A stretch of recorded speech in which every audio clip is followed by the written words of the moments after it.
Salut à tous, alors voilà, dans cette vidéo on va résoudre l'exercice 6 du TD1 d'analyse fonctionnelle évidemment.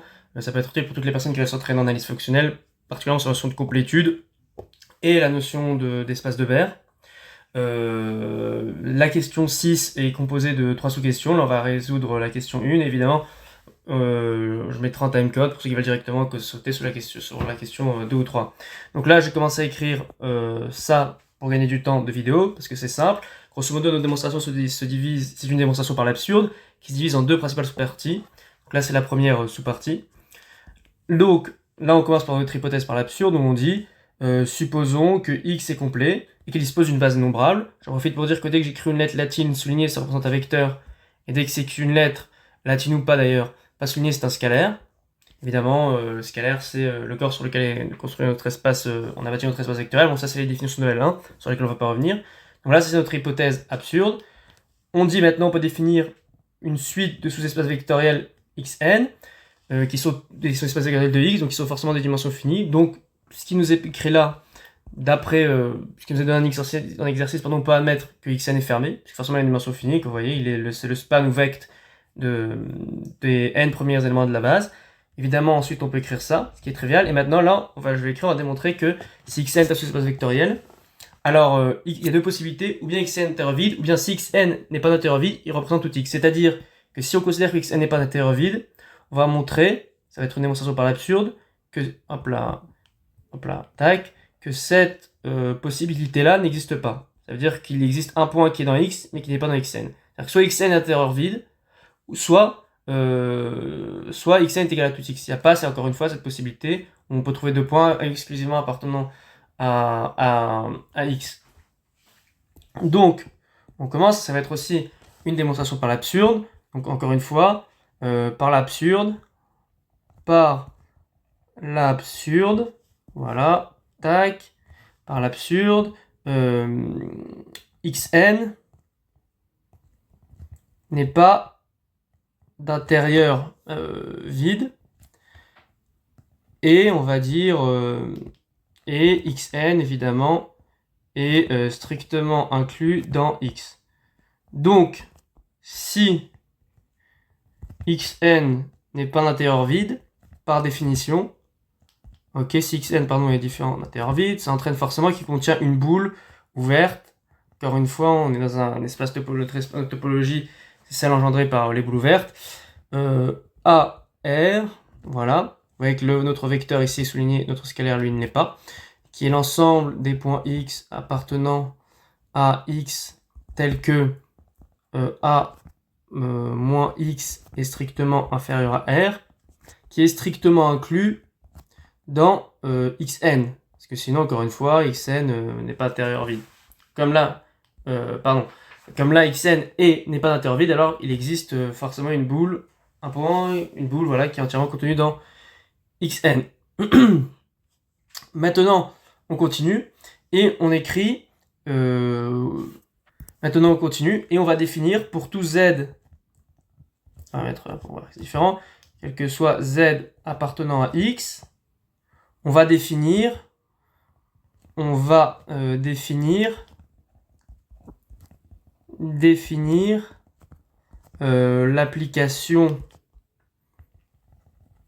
l'application suivante.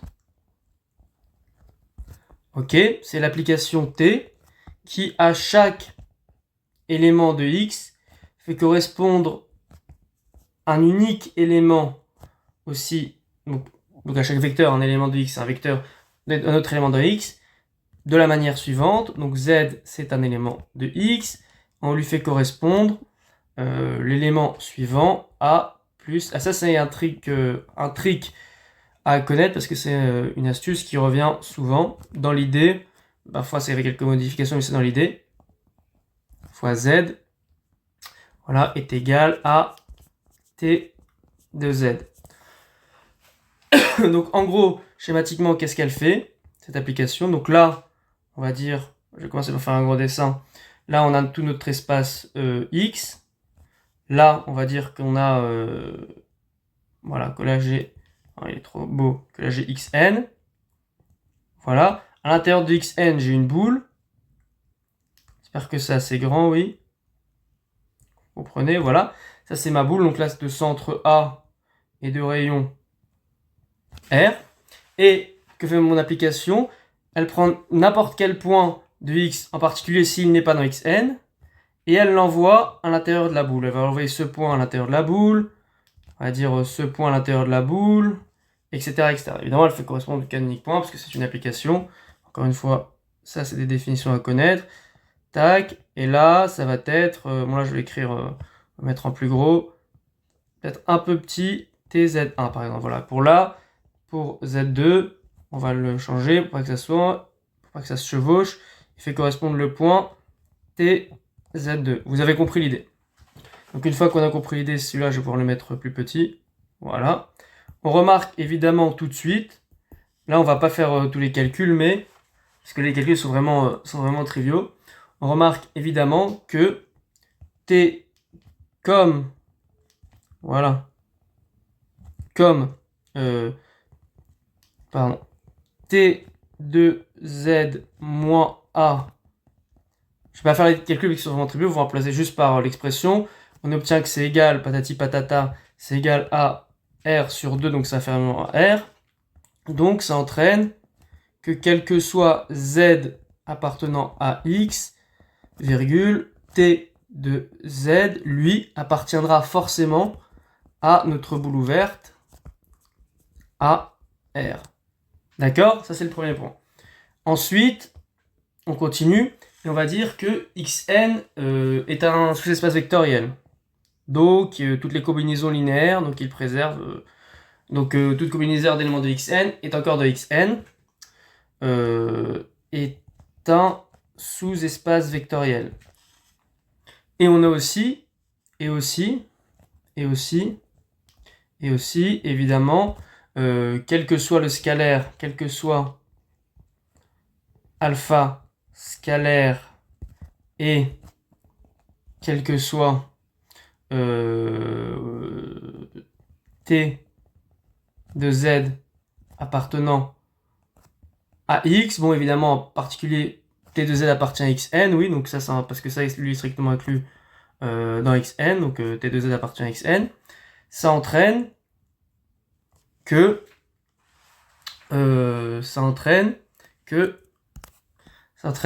alpha T de Z appartient lui aussi à X, idem pour A. Bon là c'est très basique, hein. En fait là je me dis que j'aurais peut-être pas dû l'écrire parce que ça fait prendre du temps de vidéo pour des concepts normaux qui sont acquis. Voilà, d'algèbre linéaire qui sont acquis. Donc voilà, donc maintenant si j'écris cependant on remarque. Donc en gros toutes les combinaisons linéaires d'éléments de Xn restent dans Xn, quoi, c'est ce qu'il faut retenir. Donc maintenant si j'écris 2 cependant, on va dire voilà, cependant,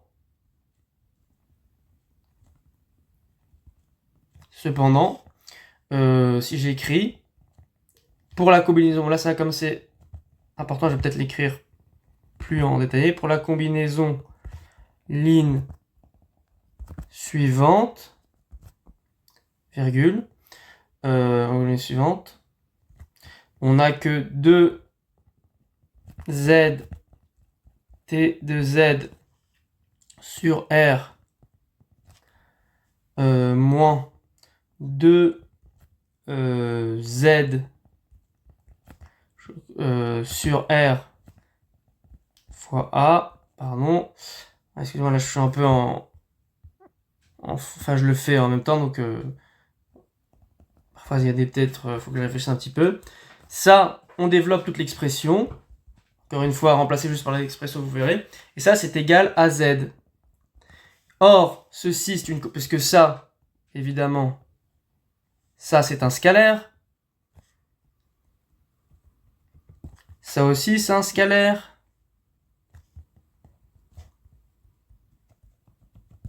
ça c'est censé être, c'est un vecteur qui est censé appartenir à Xn. Bon, idem pour A, hein, qui est évidemment un vecteur, encore une fois vous voyez qu'il est souligné, vecteur appartenant à Xn, donc ça, tout ceci c'est une combinaison linéaire, donc ceci c'est une combinaison linéaire de Xn. combinaison line de xn ou de span de xn. Oui.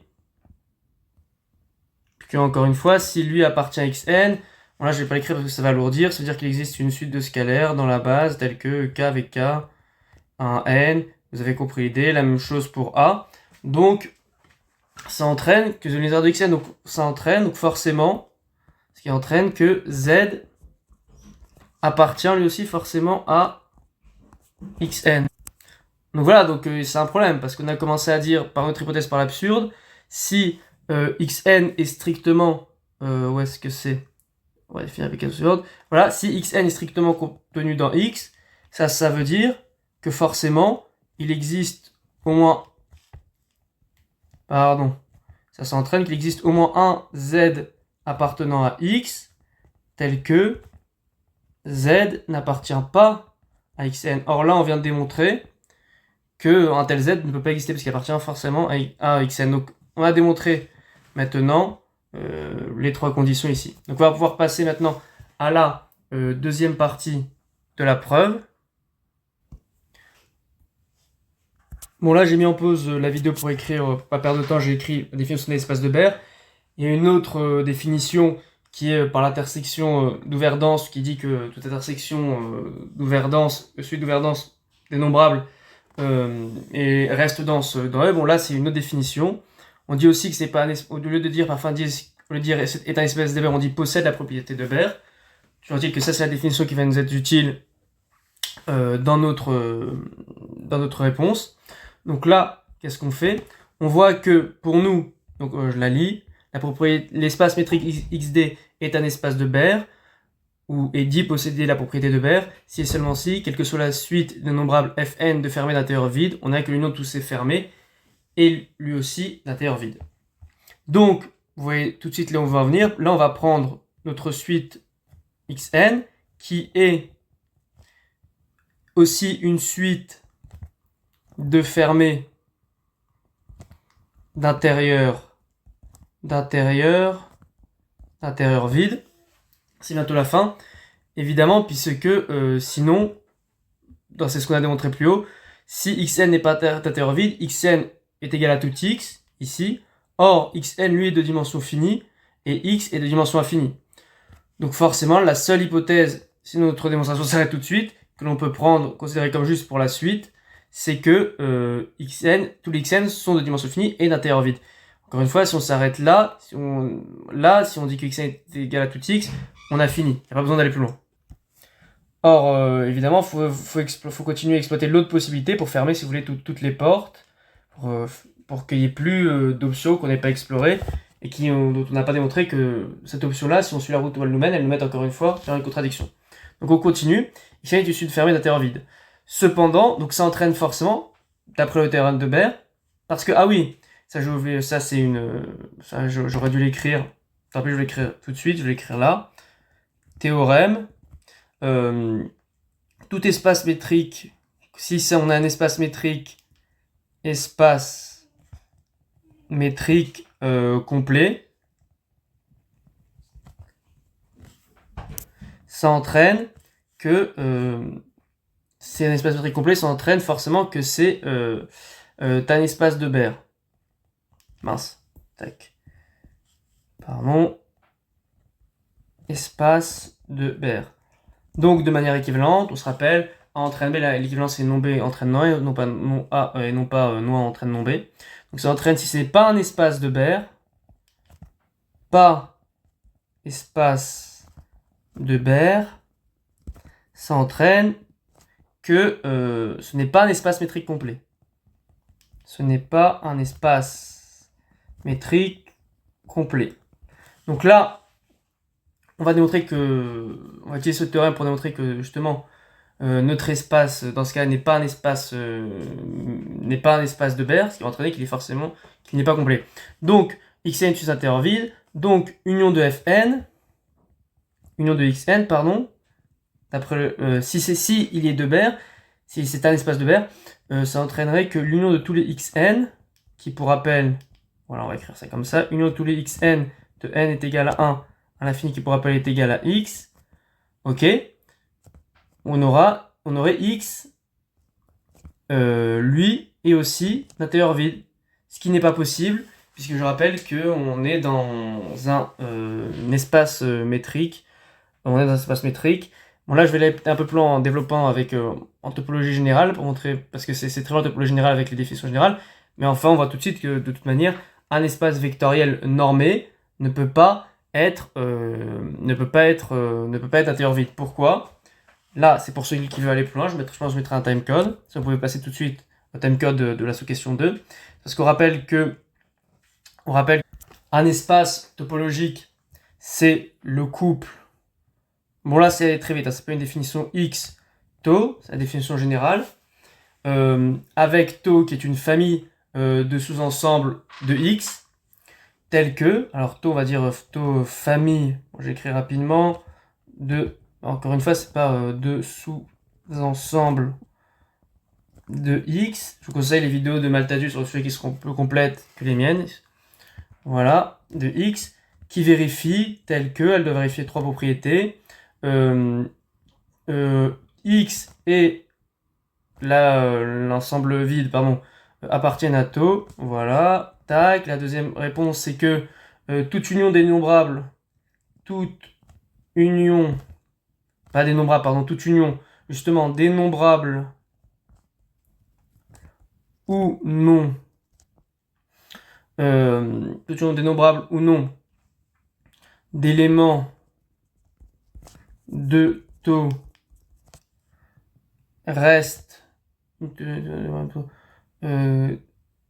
de reste dans tau, ok, c'est-à-dire on pourrait écrire ça, quel que soit OI, I qui est un indice dans I, encore une fois I ici n'est pas forcément ni fini ni dénombrable, voilà, donc ça peut être tout ce qu'on veut, quel que soit I, ça entraîne que union de tous les OI de I appartient à tau. Au passage, évidemment, chaque élément de tau, ça veut dire chaque élément composant la famille de sous-ensembles spécifiques de tau est appelé un ouvert. Et ensuite, on a que toute intersection finie, on va dire toute intersection, section finie d'éléments de tau reste dans tau. Ici, là, c'est fini, donc c'est forcément dénombrable.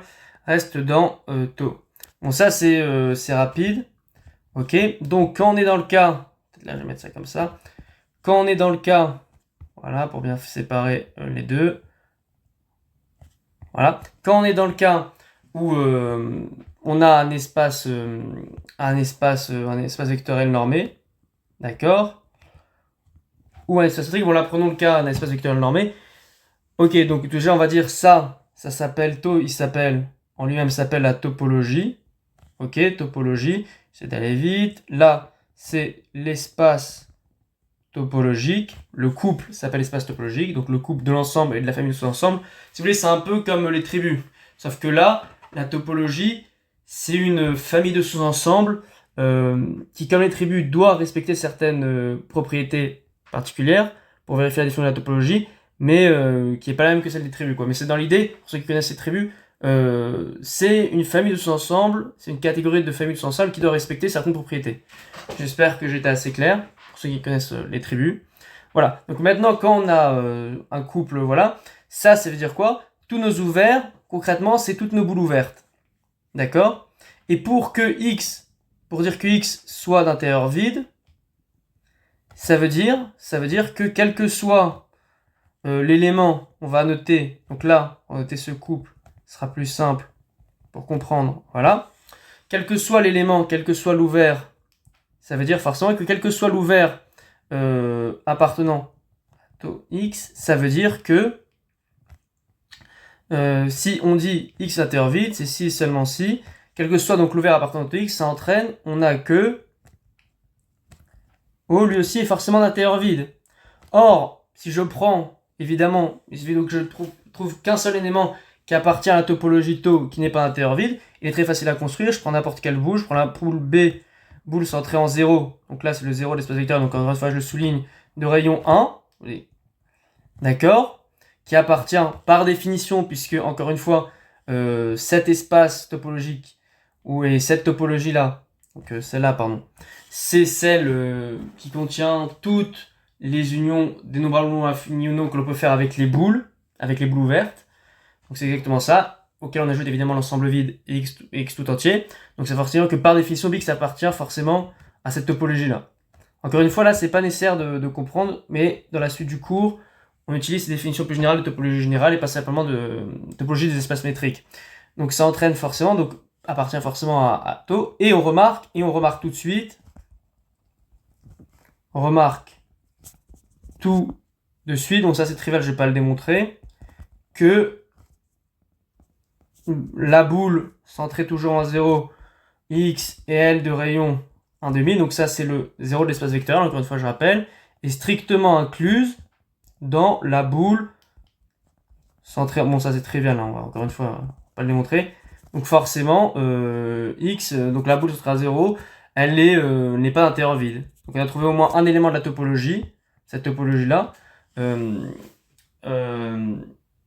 la topologie induite, la topologie voilà, engendrée, parce que la topologie induite c'est autre chose, je fasse attention sur le vocabulaire, la topologie engendrée par les boules ouvertes, un élément qui n'est pas d'intérieur vide, donc forcément x lui-même tout entier ne peut pas être d'intérieur vide. Donc là, c'est notre contradiction, donc là on s'entraîne, contradiction,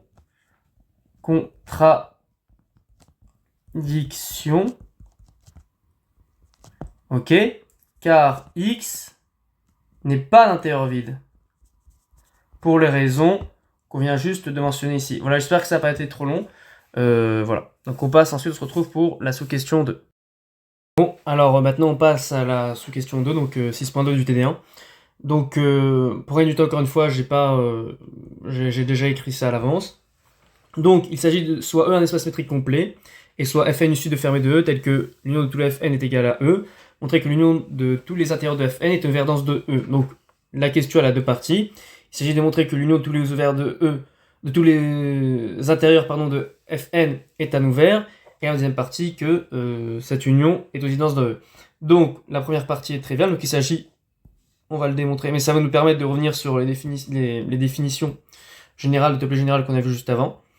Donc oui, donc il s'agit de démontrer que union de n tac tac Fn d'intérieur des intérieurs de Fn est ouvert et un ouvert. Donc voilà. Maintenant, on se rappelle que quand on a un espace métrique, d'accord, c'est forcément, correspond forcément, il engendre forcément un espace topologique, correspond à un espace topologique qu'on va noter ainsi, x tau d, ça c'est la topologie, je rappelle que ça c'est ce qu'on appelle topologie, et x c'est l'espace sur lequel cette topologie est construite. Je rappelle aussi que tau d, je rappelle assez rapidement la définition, hein, c'est pas, je rentre pas dans tous les détails et les précisions, que tau d en fait c'est l'ensemble de toutes les unions dénombrables ou pas, finies ou pas, des boules ouvertes qui sont définies par la distance. Parce que je rappelle que la définition d'une boule ouverte, c'est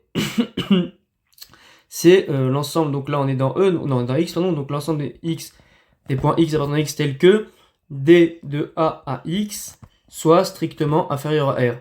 Donc, quelle que soit la boule, elle appartient à la topologie, et cette topologie, c'est pas seulement ça, mais c'est que l'union, toutes les unions que l'on peut faire de boules, quelle que soit l'union que l'on peut faire, c'est-à-dire encore une fois je rappelle, dénombrable ou pas, continu ou pas, pas question rappelle, fini ou pas, etc. Ça appartiendra forcément aussi à tau d. Une série de i qui est donc les indices i, qui appartient à grand i, qui lui est dénombrable ou pas, je rappelle, fini ou non, etc. Pour rappel, on l'a développé plus tard, mais en gros, on l'a développé tout à l'heure, pardon, mais en gros, la topologie, une topologie tau d à tau, de manière générale, forcément tau d, c'est une famille de sous-ensembles on va écrire X, parce qu'elle est construite sur un ensemble X, de sous-ensemble de X, qui vérifie les trois propriétés qu'on a vues plus haut. Et donc voilà. Donc une des propriétés, c'est que l'intersection, on va dire, c'est que l'ensemble vide, c'est que l'ensemble vide et X appartiennent à taux. Je les écris rapidement, là, les écritures ne sont pas extrêmement précises. 2, c'est que quelle que soit l'union d'éléments, c'est-à-dire quelle que soit l'union, c'est toute union, dénombrable ou toutes les unions qu'on peut faire d'éléments OI, il appartient à la topologie, ou OI, encore une fois, les écritures parce que je fais, parce qu'on l'a déjà vu tout à l'heure. Et 3, l'intersection finie de tout élément de OI appartient aussi à la topologie. Ça, encore une fois, là, c'est des notes, vraiment ce que j'écris notation. Voilà. Si, c'est pour encore une fois, pour ceux qui savent ce qu'est une tribu, c'est aussi une famille de sous-ensembles construits à partir d'un autre ensemble, mais qui vérifie d'autres propriétés. Mais dans l'idée, c'est exactement la même chose, c'est des familles de sous-ensembles. Donc là, évidemment, bon, c'est trivial, comme on a dit ça, que Fn est un ouvert parce que c'est l'intérieur, et que je rappelle, l'intérieur, c'est le plus grand ouvert contenu dans un ensemble. Par exemple, l'intérieur de l'intérieur de A, ça va être le plus grand ouvert contenu dans A, entièrement contenu dans A. Donc comme Fn est un ouvert par définition, par def, on va dire par def, bon, là je pense que j'écris trop parce que c'est vraiment trivial, par def de l'intérieur, alors ça entraîne, on a tout de suite que, on rappelle, par la définition d'un espace topologique et d'une topologie, l'union, quelle que soit l'union, donc en particulier l'union dénombrable d'éléments d'ouvert, reste dans la topologie. Et reste encore un élément, de la topologie, donc ça reste un ouvert, puisque les éléments de la topologie sont appelés les ouverts. Comme vous le voyez, on en profite tout de suite pour dire, donc ça appartient lui aussi à taux de D, donc c'est donc aussi un ouvert. Taux D, c'est donc aussi un ouvert, c'est donc aussi un ouvert. Qu'est-ce que je veux dire? Oui, on en profite évidemment pour rappeler que comme taux X, taux c'est une famille de sous-ensembles construits à partir de X, on peut associer à X différentes topologies, donc créer sur un même ensemble différents espaces topologiques. D'accord? Il suffit simplement que ces familles-là respectent la définition d'une topologie d'un espace topologique. Maintenant, on va passer à la deuxième partie qui consiste à démontrer qu'une union de Fn, qui est un peu plus ardue, mais pas tellement. Tac. Il faut me dites-moi au passage si parfois je suis trop long, si j'explique pas assez, comme ça j'essaierai de me corriger pour les prochaines vidéos. Mais j'essaie que les vidéos ne soient pas trop longues. Et dans E. Ça, c'est la deuxième partie de notre démonstration. Donc pour démontrer cette deuxième partie, là j'aime pas, il est pas bien droit le trait, j'essaie de bien le faire. C'est mon côté un peu maniaque, voilà. Donc, pour cette deuxième partie, on va on va appeler A l'union, c'est simplement pour simplifier les écritures. Voilà, on commence par là, jusque là c'est très simple. Ensuite, ce qu'on fait, c'est qu'on constate que A est un ouvert. On l'a démontré juste dessus, je rappelle, on va pas revenir dessus. A est un ouvert, ce qui entraîne, parce que la définition d'un fermé c'est le complément d'un ouvert, AC est fermé. Voilà. Ça, c'est la première fois. Le premier point. Ensuite, là on va mettre ça comme ça pour que là ce soit plus clair. Voilà. Ça c'était des rappels.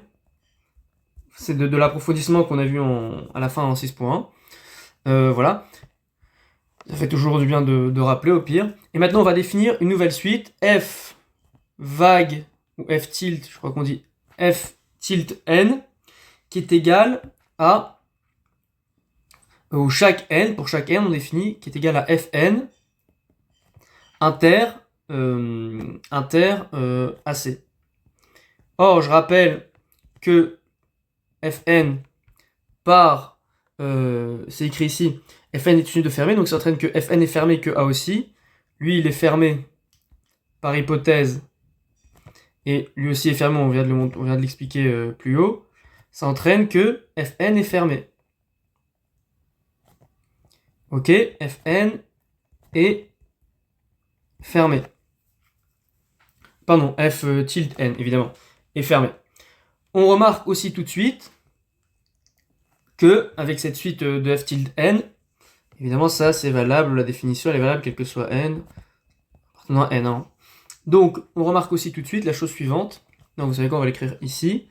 Ça entraîne aussi, on a tout de suite que l'union de tous les Fn, d'accord, c'est égal à l'union de Fn inter AC. On est d'accord. Donc, le A, c'est le complément de A.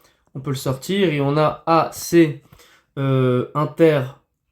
ouais, attends que je vérifie. Oui, c'est ça. AC inter l'union de tous les Fn. Sauf que ça, par hypothèse, on sait que c'est égal à E. Je sais pas si c'est écrit E ou X. Oui, c'est bon. C'est E. Tac, tac. E.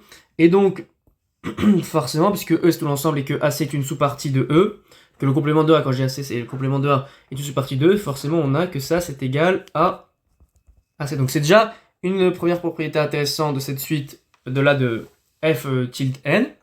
Et on a une autre, c'est que encore une fois, quel que soit n fixé, on a que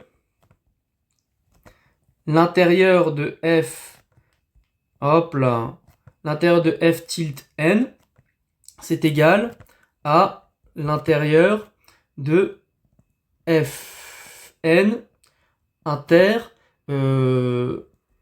AC. Et ça, c'est égal à ensemble vide. Je vais justifier tout de suite. Maintenant, on va justifier tout de suite. Car Fn inter AC, AC c'est A complément de C. Hein. Alors, on prend A complément de C, non pardon, c'est le complément de A. Excusez-moi. Enfin, vous avez compris quoi. Parfois, ma langue peut fourcher de temps en temps comme ça, mais ça, normalement, ça devrait pas empêcher trop la compréhension. Donc, c'est égal par définition à Fn inter, puisqu'on remplace simplement par l'expression de A, les intérieurs avec K, on va pas s'embrouiller avec les indices, il y a une fois K, d'accord, au complément, sont complémentaires. Par la loi de Morgan, on développe, on obtient, parce que là c'est dénombrable, on obtient Fn inter l'intersection. Attendez que je vérifie parce que comme je le résous en même temps, tac tac, oui c'est bon, c'est bon. On obtient l'intersection de voilà de tous les intérieurs de FK. Excusez-moi que je dis pas de bêtises, voilà. Mais le complément, c'est quoi? On va faire les parenthèses extérieures légèrement. Non, celles-là on va les faire en vert pour pas qu'on confonde, parce qu'après ça fait trop de parenthèses de même couleur.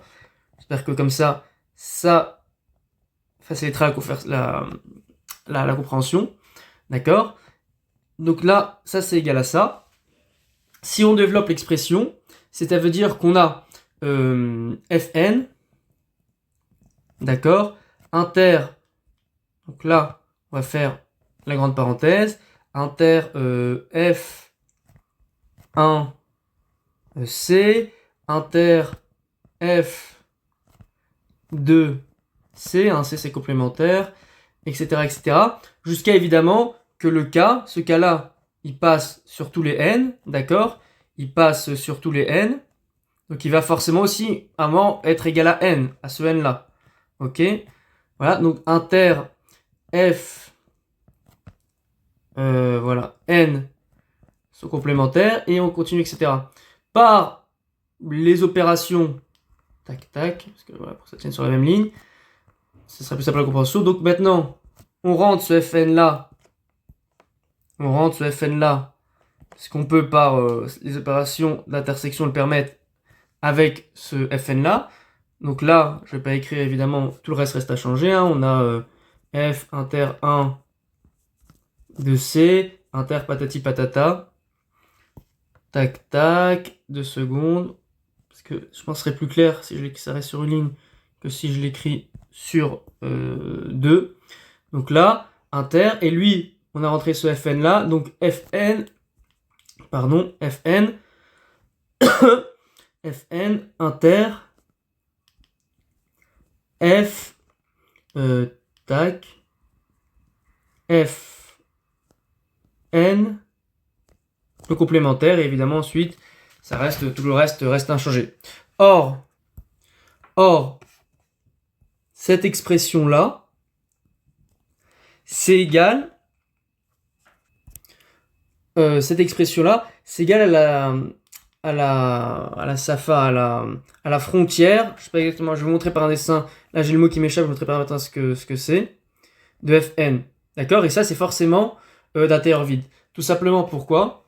J'ai expliqué avec, donc ça entraîne que ça c'est forcément d'intérieur vide, qui est et peut-être la bordure, j'ai le mot précis m'échappe, je peux m'excuser, qui est égal à intérieur vide. Bon ça c'est facile de se convaincre, on va pas le démontrer, mais avec un dessin, c'est facile de comprendre intuitivement pourquoi. Prenons, voilà, on va dire Fn, donc c'est un fermé. Voilà, on va utiliser deux couleurs. Là, on a Fn. D'accord.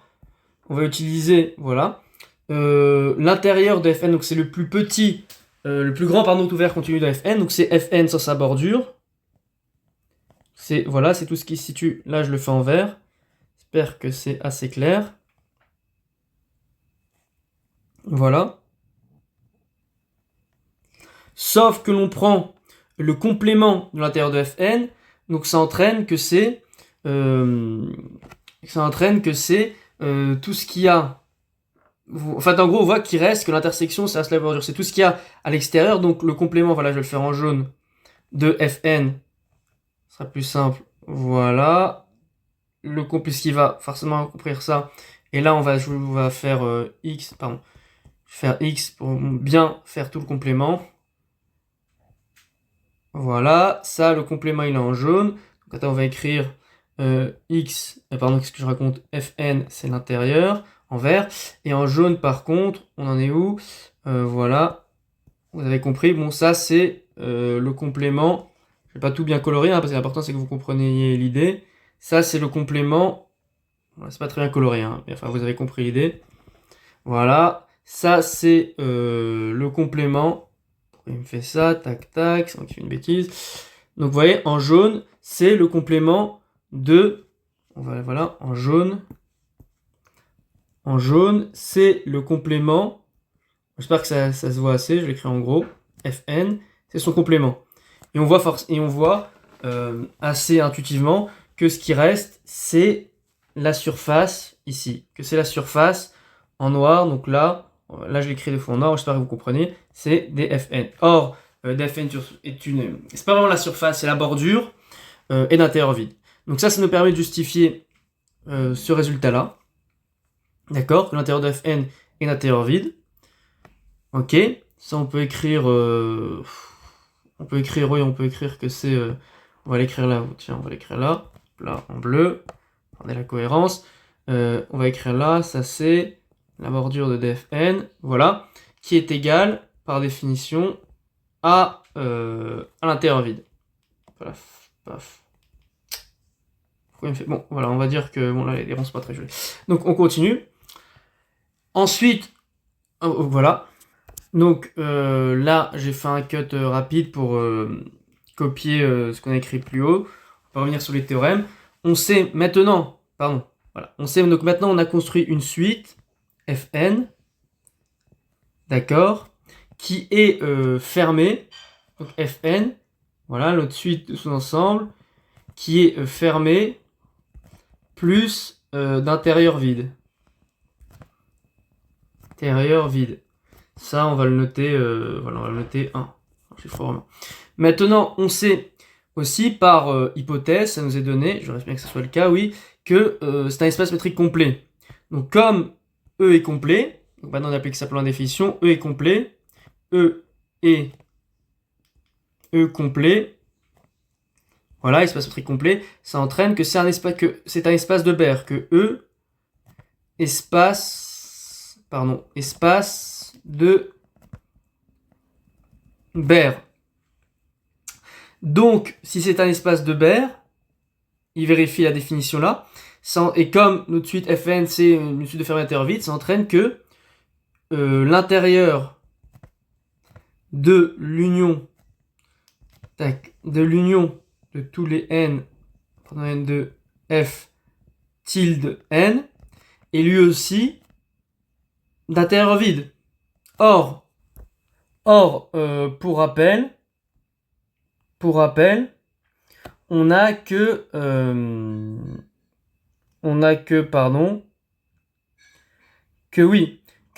le complémentaire. Attendez 2 secondes.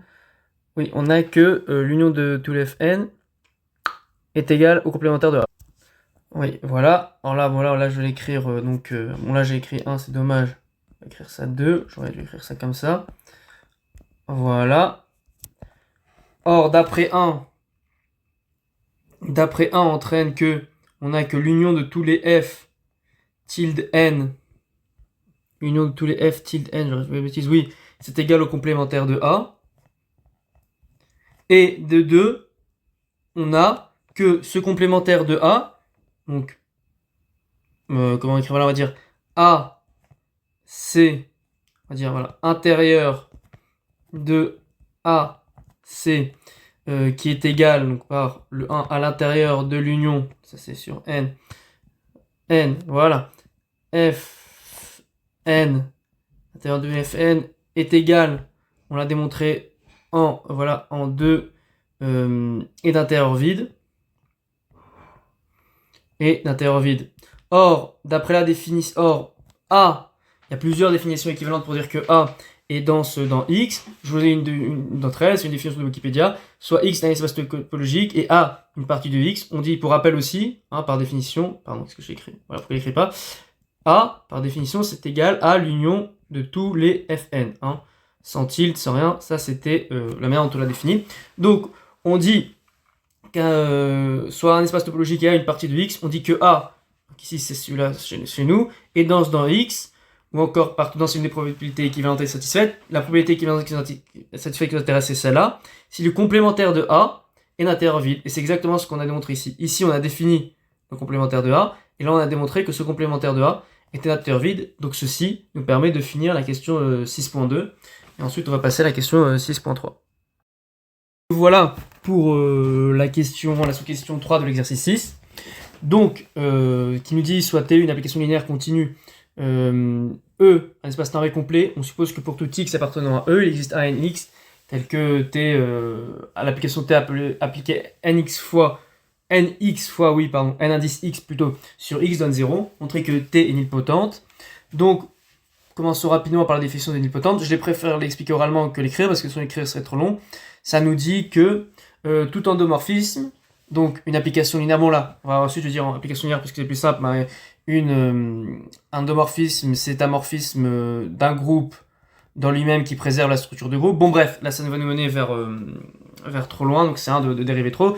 Donc notre application linéaire T est nilpotente s'il existe au moins un n, on va l'écrire n tilde appartenant à n, tel que, quel que soit x appartenant à e, on est que soit vérifié que t indice n de x soit égal à 0, ou dit autrement, bon évidemment ça doit être fini, ou dit autrement, notre application t de n, c'est l'application qui renvoie à tout x 0.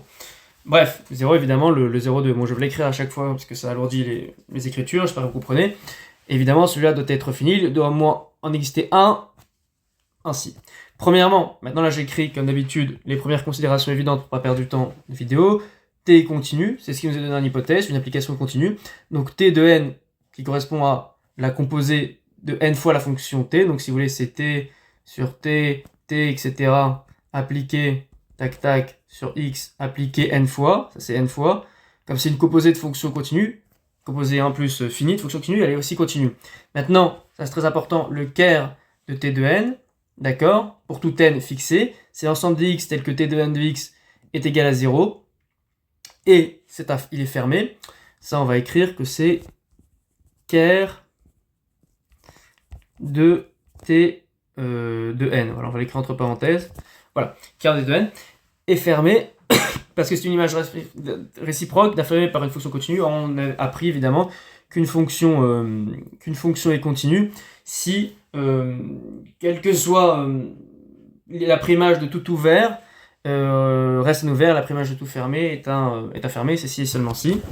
Bon, bref, ah oui, j'en reviens tout de suite pour dire que parfois, au lieu d'écrire l'espace E, j'écris X, par exemple, l'espace métrique ED, j'écris l'espace métrique XD, mais bon, vous êtes censé connaître, comprendre, enfin, ça ne doit pas, la langue, il y a parfois quelques impressions comme ça, ma langue fourche, mais ça ne change pas la compréhension de l'exercice, selon moi, sinon faites-le moi savoir en commentaire. Donc, maintenant, on va passer aux choses sérieuses.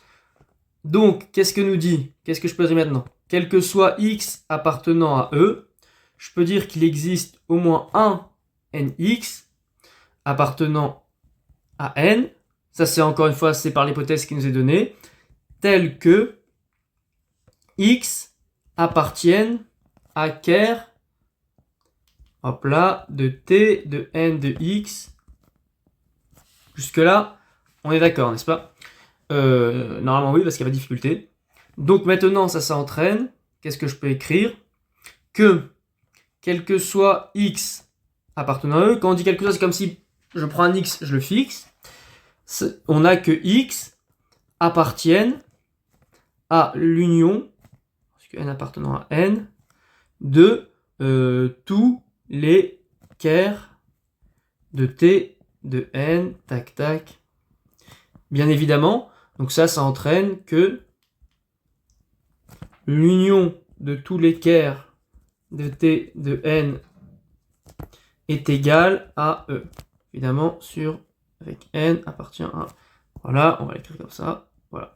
Bon, évidemment, c'est facile à démontrer parce que si c'est valable pour un X, c'est même par exemple valable pour tout X, c'est valable pour tout X, donc on a ça. Évidemment, pourquoi? Parce que l'union de tous les kers, parce que ça, évidemment, c'est égal au ker de T. Bon, je sais pas si N ici contient, la somme naturelle contient 0 ou pas, on va dire qu'il ne contient pas et que ça commence à 1. Donc, de T, union ker de T de 2, et comme il passe évidemment sur tous les N ici, forcément là c'est facile à comprendre, il va forcément une fois passer, puisque Nx est fini, il va forcément passer sur Nx, T de N de X. Voilà, et or par définition, par hypothèse, ça entraîne que T de N de X est égal à 0. Donc, T de N indice X de X est égal à 0. Voilà, je vous ai dit parfois ma langue fauche, mais franchement, ça ne devrait pas empêcher la compréhension. Maintenant, j'ai fait un cut pour vous écrire ce corollaire, on va y revenir. Mais juste on remarque que c'est une union de fermé ici. Hein. Voilà, je l'écris ici. Une union de... Ça c'est des fermés. Voilà, maintenant on revient. Donc là, vous écrivez le corollaire. Ce corollaire, c'est... on va pas le justifier, mais c'est c'est le corollaire qui provient de la def par les fermés d'un espace de Baire. C'est la définition qu'on a vue, que j'ai d'ailleurs écrite juste ici, les fermés en haut, qu'on a vu jusqu'à présent dans 6.1, 6.2. Donc on va pas la relire. Qu'est-ce que nous dit ce corollaire? Par contre, c'est important, soit Fn, une suite de fermés d'un espace métrique complet, ce qui est le cas. Je rappelle que il nous est donné que E est normé complet, donc E vérifie, et la solution montrée espace métrique complet XD, tel que l'union de Fn est égale à X, ce qui est le cas ici de notre suite de Ker, notre union de Ker. Alors, il existe au moins un N0 tel que Fn0 à l'intérieur de Fn0 d'intérieur vide. Donc, on voit bien que notre suite ici, on va la noter là, je vais la prendre copier ici. C'est une suite de fermés qui vérifie toutes les conditions d'application du corollaire, d'accord? Notre union de Ker ici. Donc, voilà, ça on va le mettre en plus petit, ça prend plus trop de place, voilà. Ça c'est mieux, tac, 2 secondes. Quand je le fais en même temps l'exercice, j'essaye de... Voilà. Ok. Ça permet aussi de le solutionner en même temps. Voilà. Donc ça, il vérifie toutes les conditions. Donc ça veut dire qu'on a... qu'il existe forcément, donc pour nous, dans notre cas, dans notre cas, ça entraîne qu'il existe au moins un n0 appartenant à un n0, n indice 0, encore une fois, un n0 tel que ker, attendez, qu'est-ce que vous voyez, tel que ker de t n0, donc ça évidemment on prend l'intérieur, et n'est pas d'intérieur vide. C'est directement par le corollaire, encore une fois, toutes les conditions d'application du corollaire sont je vais pas perdre du temps à l'écrire, mais elles sont toutes vérifiées, quoi. Maintenant, ça veut dire qu'il existe, ça entraîne, puisqu'il n'est pas d'intérieur vide, donc encore une fois, s'il n'est pas d'intérieur vide, quand il y a forcément une boule, ouverte, on l'a déjà vu aussi précédemment, un x, au moins un élément x0 qui appartient à E, et un R supérieur à 0, tel que la boule ouverte centrée en x0 et de rayon R est strictement incluse. Bon, là j'écris incluse égale, mais c'est un peu comme si j'écrivais, si vous voulez, 1 strictement inférieur ou égal à 2. Voilà. Et c'est strictement égal ker de t de n0. Ah oui, au passage, bon là j'ai juste changé de forme de stylo, je trouve que ça fait une plus belle écriture qui est plus lisible. J'espère que c'est bon, sinon dites-le moi, je changerai. Bon, alors on continue, je trouve que ça fait plus frais comme ça, on verra les retours. Bref, donc maintenant, ça entraîne forcément,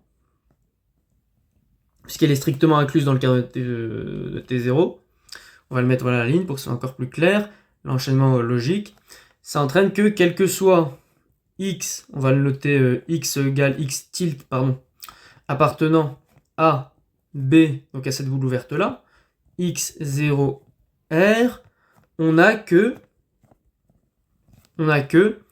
t de x est égal à 0. Or, et c'est là où je vous avais dit que le tricks, je vous avais parlé d'un tricks qui revient souvent en 6.1, là on va l'utiliser ce tricks là encore une fois. On va dire que quel que soit, ouais, on va l'écrire en toutes lettres, comme c'est la fin de la... Or, c'est la fin de la démonstration, donc je vais l'écrire en toutes lettres.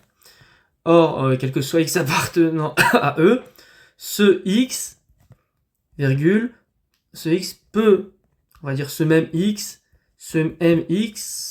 peut être ramené, on va dire ramené, ou bien redimensionné. Là, j'explique redimensionné. Attendez 2 secondes. Je disais redimensionné. Excusez-moi. Redimensionné. Pour être ramené. Bon, pour être... bon, j'ai déjà dit ramené, on va encore le réécrire. Ramené dans la boule, dans cette boule spécifique qu'on a définie, B de centre x0 et de rayon R.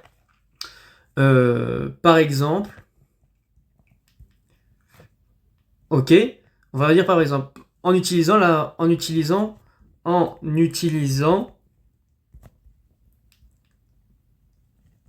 l'application suivante, l'appli suivante. D'accord. Là, on va la définir. Comment est-ce que je vais l'appeler On va l'appeler. Bon, là, je suis un peu en cours d'aspiration, donc on va l'appeler Psy ou Psy. Voilà, je prie de m'excuser. Donc, qui va de E dans E. Donc, qui à chaque élément x appartenant à E fait correspondre l'élément suivant. x0 plus R sur 2, voilà, pardon, parce que on sait que E c'est un espace équivalent normé, donc on peut lui appliquer la norme de E, bref, x de x. D'accord. Et en effet, on remarque tout de suite, et c'est facilement vérifiable, que si je fais, et en effet, on va faire vérif, bon la vérif, comme les calculs sont triviaux, je vous la laisse faire. Voilà, ce sera faire tous les, vous en convaincre, quoi, faire tous les calculs pour vous en convaincre. Toujours est-il que si maintenant je fais x 0, pardon, là ça a écrit, la plaquette bloque un peu, moins psi de x pour tout x, d'accord, c'est égal, encore une fois, les mêmes calculs, c'est égal à r de 2, ce qui est strictement inférieur à r. Donc, si vous voulez, ça veut dire que, donc je peux conclure que psi de x appartient à forcément à b, hop là, pourquoi me l'effacer, à b centré en x0 et de rayon r.